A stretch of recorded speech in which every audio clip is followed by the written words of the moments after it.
Hello students, আজকে আমি তোমাদেরকে খুবই সহজভাবে বোঝানোর চেষ্টা করব ক্লাস 11-এর সেমিস্টার 2 এর রবার্ট ব্রাউনিংয়ের বিখ্যাত পোয়েম মাই লাস্ট ডাচেস। তো যে কোনো কবিতা পড়ার আগেই কবি সম্পর্কে জেনে নিতে হয়। তো চলো আমরা একটু কবি সম্পর্কে জেনে নিই। রবার্ট ব্রাউনিং 7ই মে 1812 সালে জন্মগ্রহণ করেছিলেন এবং 12ই ডিসেম্বর 1889 সালে মৃত্যুবরণ করেছিলেন। তিনি একজন বিখ্যাত ইংলিশ কবি এবং নাট্যকার ছিলেন। মাত্র 14 বছর বয়সেই তিনি ল্যাটিন, গ্রিক এবং ফ্রেঞ্চ ভাষা শিখে নিয়েছিলেন। তিনি বিশেষভাবে পরিচিত তার বিখ্যাত ড্রামাটিক মনোলগসের জন্য। রবার্ট ব্রাউনিংকে ড্রামাটিক মনোলগসের মাস্টার বলা হয়। মনোলগের অর্থ হচ্ছে মনো অর্থাৎ ওয়ান, লগ অর্থাৎ স্পিচ। মনোলগে শুধুমাত্র স্পিকার একজনই কথা বলে যাবে এবং লিসেনার থাকবে, কিন্তু লিসেনার কোনো কথা বলবে না, সে সাইলেন্ট লিসেনার, চুপচাপ সে শুনে যাবে জাস্ট।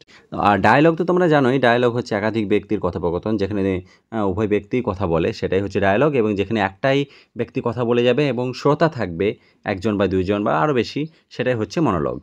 তো এটা হচ্ছে ড্রামাটিক মনোলগ। ড্রামাটিক কেন বলা হচ্ছে? এখানে একটা জেস্চার আমরা দেখতে পাবো, একটা অঙ্গি ভঙ্গি আমি দেখতে পাবো এখানে।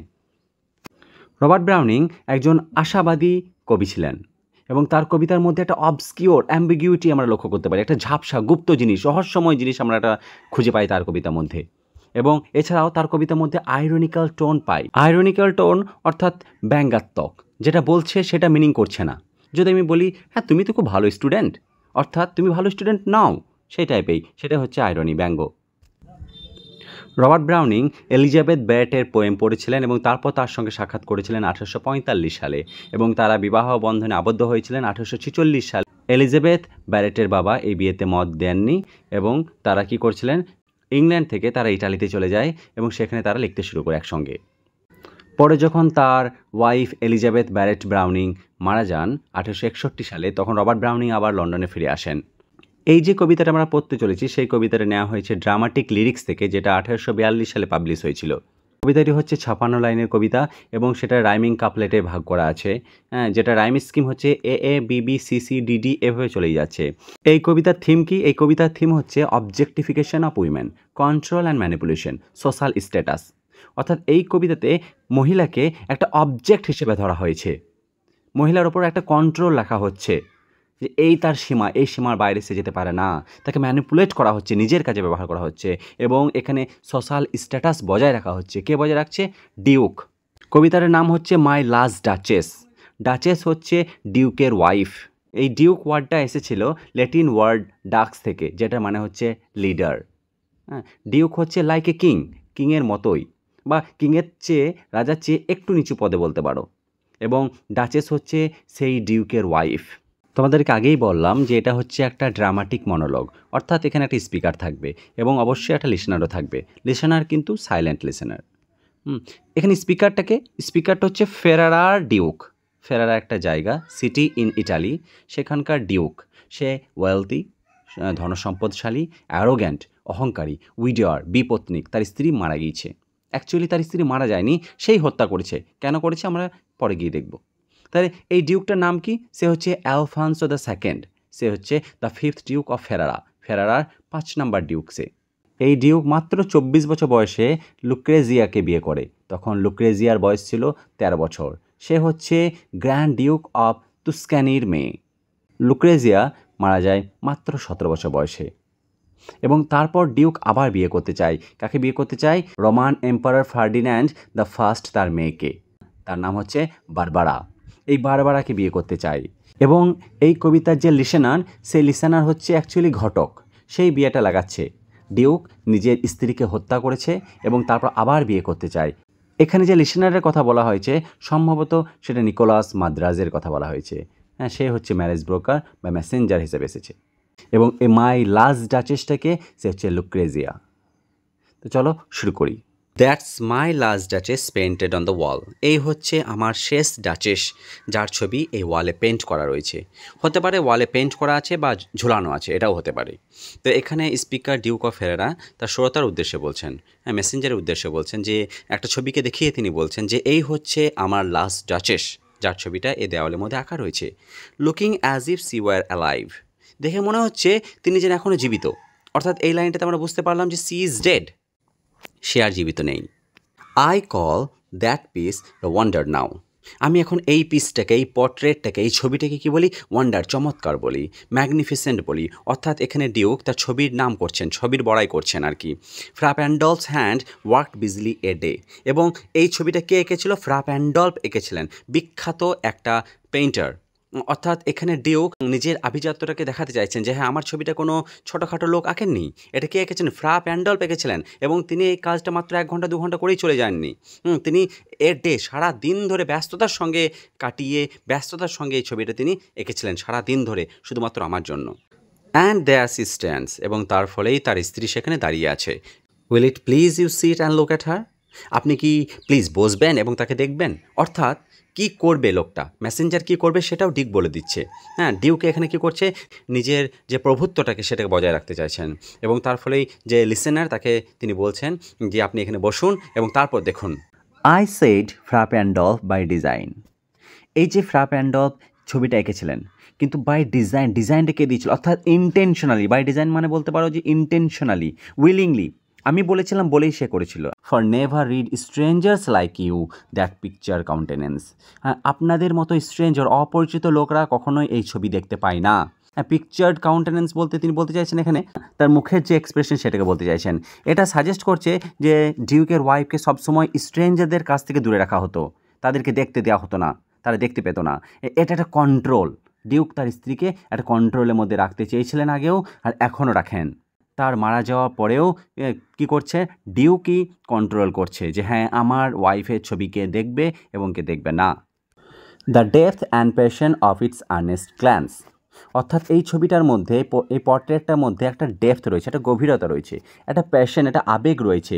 অফ ইটস আর্নেস্ট গ্ল্যান্স, এটা তাকানির মধ্যে, এটা আন্তরিক তাকানির মধ্যে ছবিটার মধ্যে আমার ওয়াইফ রয়েছে। ছবিটাতেই মনে হচ্ছে যেন আমার ওয়াইফ কেমনভাবে একটা তাকিয়ে রয়েছে, একটা আন্তরিকতার সহিত তাকিয়ে রয়েছে। But to myself they turned, কী করে? হ্যাঁ, আপনার মতো স্ট্রেঞ্জার লোকরা তারা আমার দিকে তাকায়। Since none puts by the curtain I have drawn for you but I. যেহেতু কেউই কী করতে পারে না, এই কার্টেনটাকে, এই পর্দাটাকে সরাতে পারে না, কিন্তু আমি সরিয়েছি আপনার জন্য, এটা একমাত্র আমিই পারি। তখন তোমরা কী করো? আমার দিকে তাকাও। তোমরা পারো না এই পর্দাটাকে সরাতে, কিন্তু আমার দিকে তাকাও। And seemed as they would ask me, এবং মনে হয় যে তারা আমাকে জিজ্ঞাসা করবে, তারা মানে আপনার মতো স্ট্রেঞ্জার লোকরা আমাকে জিজ্ঞাসা করবে। কি জিজ্ঞাসা করবে? ইফ দে ডাস্ট, যদি তারা সাহস করে, ডাস্ট অর্থাৎ ডেয়ার, যদি তাদের সাহস হয় তখন আমাকে জিজ্ঞাসা করবে। কি জিজ্ঞাসা করবে? হাউ সাচ এ গ্ল্যান্স কেম দেয়ার, কীভাবে এই তাকানি, কীভাবে এই ঝলক সেখানে এলো, তার তাকানির মধ্যে এইরকম একাগ্রতা কীভাবে এলো? So not the first are you to turn and ask thus. সুতরাং আপনি প্রথম ব্যক্তি নন যিনি আমার দিকে তাকাবেন এবং আমাকে এই কথাটা জিজ্ঞাসা করবেন। এর আগে অনেকেই আমাকে জিজ্ঞাসা করার হয়তো সাহস পায়নি, কিন্তু যদি তারা সাহস পেত তাহলে আমাকে জিজ্ঞাসা করতো যে তার তাকানির মধ্যে এরকম একটা একাগ্রতা কেন। ডিউকি কোশ্চেন করছে, ডিউকি আনসার দিচ্ছে। ডিউকি বলছে স্যার, স্যার বলে সম্বোধন করছে লিসেনারকে, যে it was not her husband's presence only. অর্থাৎ এমন নয় যে আমার ওয়াইফ শুধুমাত্র আমার জন্যই হাসতো, যে আমি উপস্থিত রয়েছি বলে আমার ওয়াইফ হাসছে, এমনটা নয়। Call that spot of joy into the duchess cheek. এখানে ডাচেসের গালের মধ্যে যে একটা স্পট অফ জয়, একটা লালচে রাঙানি ভাব, অর্থাৎ লাজুক ভাব যেটা এসেছে, সেটা কেন এসেছে? এখানে ডিউকি আনসার বলে দিচ্ছে যে পারহ্যাপস, সম্ভবত, শিওর নয়, সম্ভবত কী করেছে? ফ্রা প্যান্ডলফ চান্স টু সে, সম্ভবত ফ্রা প্যান্ডলফ চান্স পেয়েছিলেন এটা বলতে। কি বলতে? Her mantle laps over my lady's wrist too much. যে হয়তো ফ্রা প্যান্ডলফ বলেছিলেন যে আপনার যে ম্যান্টেল অর্থাৎ শাল, চাদর আর কি, যেটা কী করছে? ল্যাপস করছে, কভার করছে, ঢেকে রয়েছে আমার লেডির রিজটাকে অতিরিক্ত। অর্থাৎ ফ্রা প্যান্ডলফ হয়তো বলেছেন যে আপনার গায়ের যে চাদরটা রয়েছে ম্যাডাম, সেটা আপনার হাতটাকে বেশি ঢেকে রয়েছে, আপনি একটু উঠান, আপনার রিজটা খুবই সুন্দর, খুব সুন্দর লাগবে সেটা দেখতে, এইরকম হয়তো কিছু বলেছিলেন। এটা শুনেই হয়তো আমার স্ত্রীর গালে কীরকম এরকম লাজুক ভাব এসেছিল। অথবা তিনি হয়তো বলেছিলেন, কি বলেছিলেন? Pain must never hope to reproduce that faint half flush that dies along her through. অথবা হয়তো তিনি বলেছিলেন যে আপনার গলার মধ্যে যে শাইনেসটা রয়েছে সেটা আমি কখনোই আঁকতে পারবো না। অর্থাৎ তিনি হয়তো আমার স্ত্রীর একটু প্রশংসা করেছিলেন, তার ফলেই হয়তো তার মুখে কী হয়েছিল? তার গালে একটু হাসি এসেছিল, তিনি লজ্জিত হয়েছিলেন। অর্থাৎ এটাতে কিন্তু ডিউক খুশি নয়, তার ওয়াইফের এটা দুর্নাম করছে যে আমার ওয়াইফ এমন ছিল। হ্যাঁ, কেউ একজন প্রশংসা করে দিলে সে হেসে দিত। সাচ স্টাফ, এরকমই কিছু আজে বাজে কাজকর্ম হবে হয়তো। was courtesy, she thought, and cause enough for calling up that spot of joy. হ্যাঁ, সে ভাবতো এগুলোকে কোর্টেসি, কোর্টেসি অর্থাৎ নম্রতা, শালীনতা। সেগুলোকে আমার ওয়াইফ এগুলোকে শালীনতা ভাবতো এবং এটা যথেষ্ট ছিল তার গালে, তার গলায় রেডনেস আসার জন্য, মুখের মধ্যে লাজুকতা আসার জন্য এগুলোই যথেষ্ট ছিল। সি হ্যাড এ হার্ট, তার মধ্যে একটা হার্ট ছিল, একটা হৃদয় ছিল। হাউ শ্যাল আই সে, আমি কিভাবে বলবো সেই হার্টটা কেমন। টু সুন মেড গ্ল্যাড, খুব সহজেই সে খুশি হয়ে যেত। টু ইজিলি ইমপ্রেসড, খুব সহজেই সে ইমপ্রেস হয়ে যেত। She liked whatever she looked on, সে যাই দেখতো তাই পছন্দ করতো। And her looks went everywhere, এবং সে সব কিছুই দেখতো। এখানে ডিউকের কথার মধ্যে একটা ইরিটেশন পাচ্ছি আমরা, একটা বিরক্তি খুঁজে পাচ্ছি যে সে হচ্ছে আমার ওয়াইফ, সে যাই দেখবে তাই কেন পছন্দ করবে এবং সব কিছুই কেন দেখবে সে, তার হৃদয়টা সহজেই কেন খুশি হবে। হ্যাঁ, আসলে তার ওয়াইফ ছিল একটা সহজ সরল মেয়ে, সে সব কিছুতেই খুশি হতো, তার স্পেশাল কিছু লাগতো না। হ্যাঁ, ছোট্ট ছোট্ট জিনিসে সে খুশি হয়ে যেত, কিন্তু ডিউকেরই এটা পছন্দ হতো না। Sir, it was all one, my favour at her breast, the dropping of the daylight in the west, the bough of cherries some officials full broke in the orchard for her, the white mule she rode with round the terrace. এ সমস্ত কিছু তার কাছে এক ছিল।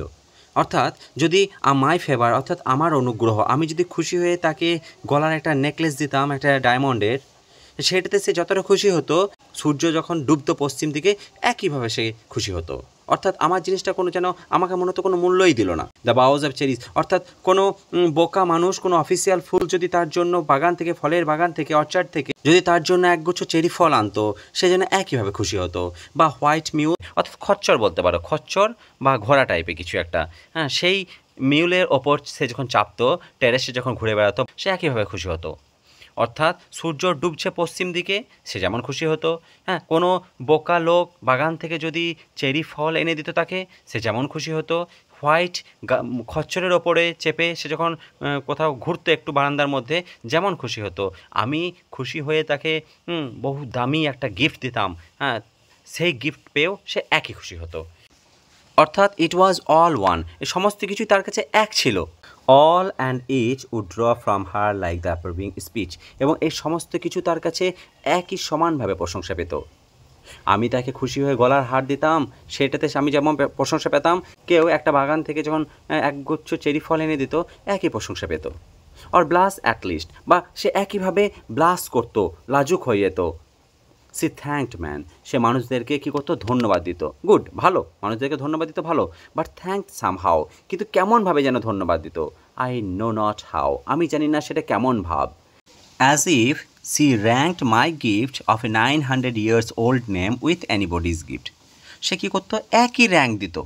আমার যে 900 বছরের পুরাতন নাম তাকে দিয়েছি, সেটা যে অবশ্যই উঁচুতে থাকা দরকার, সেটাকে আরও বেশি গুরুত্ব দেওয়া দরকার, সেটা সে করতো না। আমি 900 বছরের নাম, মানে আমার বংশ পরম্পরায় সবাই ডিউক, আমি তাকে বিয়ে করেছি, সে ডাচেস হয়েছে। হ্যাঁ, তাহলে এই যে নামটা সে পেয়েছে আমার জন্য, হ্যাঁ, সেই নামটাকে সে অন্য এনিবডিজ গিফট, অন্য যে কোনো লোক, আমি বাদ দিয়েও যে কোনো লোক তাকে ছোটোখাটো কোনো গিফট দিত, সে দুটোকে একই জিনিস মনে করতো। Who would stoop to blame this sort of trifling, কে ঝুঁকবে, কে নিচু হবে, হ্যাঁ, তাকে কেউ এই ধরনের যে তুচ্ছ ট্রিফলিং জিনিসগুলো করছে, সে আমার জিনিসকে এবং অন্য কারো জিনিসকে সে একই মনে করছে, সে সমস্ত কিছুতে খুশি হয়ে যাচ্ছে, সূর্য ডুবলেও খুশি হয়ে যাচ্ছে, হ্যাঁ, এই যে ছোটোখাটো জিনিসগুলোতে সে খুশি হয়ে যাচ্ছে, সেগুলো কে ঝুঁকে তাকে বোঝাবে, এই যে দোষ, এই দোষটা থেকে কে বোঝাবে, তাকে আমি ঝুঁকে বোঝাবো না। ডিউকের বক্তব্য হচ্ছে আমি না বুঝিয়েই সে যেন নিজে বুঝে নেয়, ঠিক আছে, আমি মুখে কিছু বলবো না, আমি বললে আমি সে ছোটো হয়ে যাব, আমি এটার জন্য ঝুঁকবো না, আমি ছোটো হব না, এই টাইপের ছিল duke.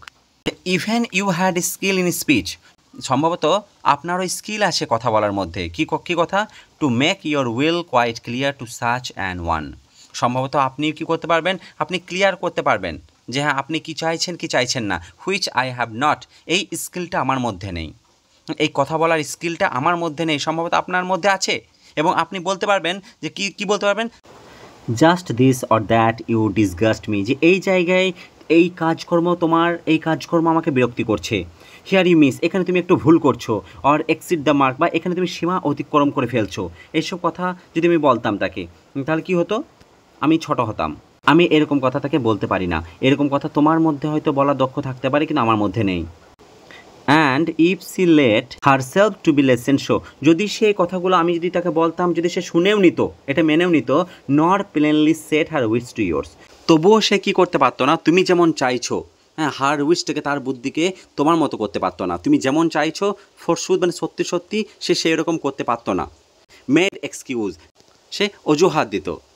Even then would be some stooping, এটা বলার ফলেও কিন্তু আমাকে একটু ঝুঁকতে হতো। And I choose never to stoop, কিন্তু আমি কখনোই ঝুঁকবো না, আমি কখনোই ছোট হব না, আমি কখনোই রিকোয়েস্ট করব না। Oh sir, she smile, no doubt.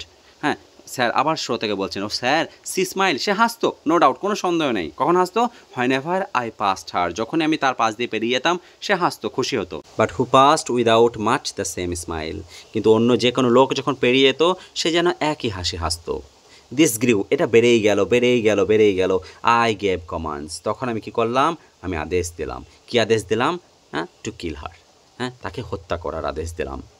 Then all smiles stop together, তারপর তার সমস্ত হাসি একবারেই থেমে গেল। এই যে ডিউক সরাসরি বলে দিচ্ছে মেসেঞ্জারকে যে আমি এই জিনিসটা করেছি, অর্থাৎ এখানে সে নিজের পাওয়ারটাকে দেখাচ্ছে, নিজের কন্ট্রোলটাকে দেখাচ্ছে, যে অর্থাৎ যে মেয়েটাকে আমি বিয়ে করেছিলাম সেই মেয়েটা আমার কন্ট্রোলের মধ্যে ছিল না, সে সব কিছুতেই খুশি হতো, হ্যাঁ, সুতরাং আমি তাকে হত্যা করলাম। There she stands as if alive, সে ওখানে দাঁড়িয়ে রয়েছে যেন জীবন্ত, যেন এখনও বেঁচে আছে। Will it please you rise, আপনি কি এবার উঠবেন? তাহলে কখন সে বসবে, কখন সে উঠবে সেটাও ডিউকই ঠিক করে দিচ্ছে। Will meet the company below, আমরা চলো এই নিচের যে সঙ্গ লোকগুলো আরও রয়েছে তাদের সঙ্গে কী করব, আমরা তাদের সঙ্গে জয়েন দেবো এবার। আই রিপিট, আমি আবার বলছি, কি বলছে? দ্য কাউন্ট, অর্থাৎ কাউন্টে মেয়েকে আমি বিয়ে করতে চলেছি, সেই কাউন্ট ইয়োর মাস্টার, যে আপনার যে সে হচ্ছে মাস্টার, নন মিউনিফিসেন্স, অর্থাৎ সে পরিচিত, মানে হচ্ছে your master is known for munificence, অর্থাৎ আপনার মাস্টার পরিচিত কিসের জন্য? মিউনিফিসেন্সের জন্য, দানশীলতার জন্য, কাইন্ডনেস। আমি জানি যে আপনার মাস্টার খুব দানশীল, খুব কাইন্ডনেস, তার জন্য কী হবে? ইজ অ্যাম্পল ওয়ারেন্ট, এটা যথেষ্ট পরিমাণে অ্যাসিউরেন্স আর কি, নিশ্চিত এটা কি, যে কী হবে? That no just pretence of mine for dowry will be disallowed, যে নো হবে না, কি হবে না? যে আমার যে ডাউরির জন্য দাবি থাকবে সেটা ডিসঅ্যালাউড হবে না, সেটা কী হবে? সম্মতি পাবে, আশা করছি আমি এটা। এখান থেকে আমরা বুঝতে পারছি যে এই যে ডিউকের কথা আমরা পড়ছি, সে ডিউক কিন্তু অবশ্যই লোভী একজন। দো his fair daughter self as I avoid at starting, avoid মানে হচ্ছে বলা, হ্যাঁ, দৃঢ়ভাবে বলা, যে যেরকম আমি প্রথম থেকে বলে আসছি, কি বলছি? যে যদিও তার সুন্দরী মেয়ের জন্য এই ডাউরিটা আমার কি ইজ মাই অবজেক্ট, না বাধা, আমি ডাউরি নেব না, হ্যাঁ, এটা আমি বলে আসছি। কিন্তু আমি তাও জানি যে তার বাবা কি খুবই দয়াময়, হ্যাঁ, খুবই কাইন্ড হার্টেড পারসন, সুতরাং সে আমার ডাউরি আশা করি দেবে। নে we will go together down sir, এই কথাগুলো শোনার পর হয়তো মেসেঞ্জার তিনি হয়তো একাই নেমে চলে যাচ্ছেন, তখন ডিউক তাকে বলছেন যে না স্যার, আমরা একসঙ্গে যাব। তাহলে এখানে মেসেঞ্জার কি করবে না করবে, অর্থাৎ ঘটকটা যে ম্যারেজ ব্রোকার, সে কি করবে না করবে সেটাও যেন ডিউকই ঠিক করে দিচ্ছেন, যে আমরা কখন বেরোবো, কখন বসবো, কখন উঠবো, সে সমস্ত কিছুই। নোটিস নেপচুন, রোমান মিথোলজির মতে নেপচুন হচ্ছে সমুদ্রের ঈশ্বর, সমুদ্রের গড, হ্যাঁ, সে কী করছে? সে হর্সকে কন্ট্রোল করছে। নোটিস নেপচুন, নেপচুনকে দেখুন। দো টেমিং এ সি হর্স, সে কী করছে? একটা সি হর্সকে কন্ট্রোল করছে। থট এ র্যারিটি, এটা খুব কম দেখা যায়। এই যে মূর্তিটা, সেই মূর্তিটা খুবই কম দেখা যায়, র্যারিটি এটা। Which Claus of Innsbruck cast in bronze for me, যেটা কী করেছিল? ক্লজ অফ ইন্সব্রুক, হ্যাঁ, সে আমার জন্য বানিয়েছিল, কাস্ট করেছিল কিসে? ব্রোঞ্জে, ফর মি, আমার জন্য। ইন্সব্রুক হচ্ছে অস্ট্রিয়ার যে স্টেট, টাইরল, সেটার ক্যাপিটাল। তো সেই জায়গার যে ক্লজ, সেই কী করেছিল? আমার জন্য বানিয়েছিল ব্রোঞ্জে, এটা। এই তিনটে লাইনে আমাদের ডিউক কী বুঝিয়ে দিলেন? যেরকম নেপচুন একটা হর্সকে কন্ট্রোল করছে, সেরকম আমি যেন আমার ওয়াইফকে কন্ট্রোল করতে পারি, আমার ওয়াইফ যেন আমার কন্ট্রোলের মধ্যে থাকে। এবং এই লাইনের মধ্যে আরেকটা জিনিস আমরা ভালো করে বুঝতে পারছি, যে এখানে কি দেখাচ্ছে? যে সে তার ওয়াইফকে একটা অবজেক্ট হিসেবে ধরতে চাইছে, একটা পজিশন, একটা জিনিস হিসেবে ধরতে চাইছে, স্ট্যাচুটার মতোই বা পেন্টিংয়ের মতোই। এই যে এখানে বলেছে যে Claus of Innsbruck cast in bronze for me, আমার জন্য এটা বানিয়েছে, এখানে কি বলতে চাইছে? যে trying to show he is better than others, আমি অন্যদের চেয়ে ভালো, আমার জন্য এটা করেছে, আমি বলেছি বলে এটা করেছে, আমি একজন স্পেশাল একটা ব্যক্তি। এই জিনিসগুলো অ্যারোগ্যান্ট, তার ক্যারেক্টারের মধ্যে আমরা অ্যারোগ্যান্ট পাচ্ছি, তার ক্যারেক্টারের মধ্যে আমরা ইগোইজম পাচ্ছি, অহংকার পাচ্ছি। তো এখানেই আমাদের কবিতা শেষ হচ্ছে। যদি তোমাদের এই কবিতাটা ভালো লাগলো তো প্লিজ সাবস্ক্রাইব করে নিও এবং সঙ্গে থেকো।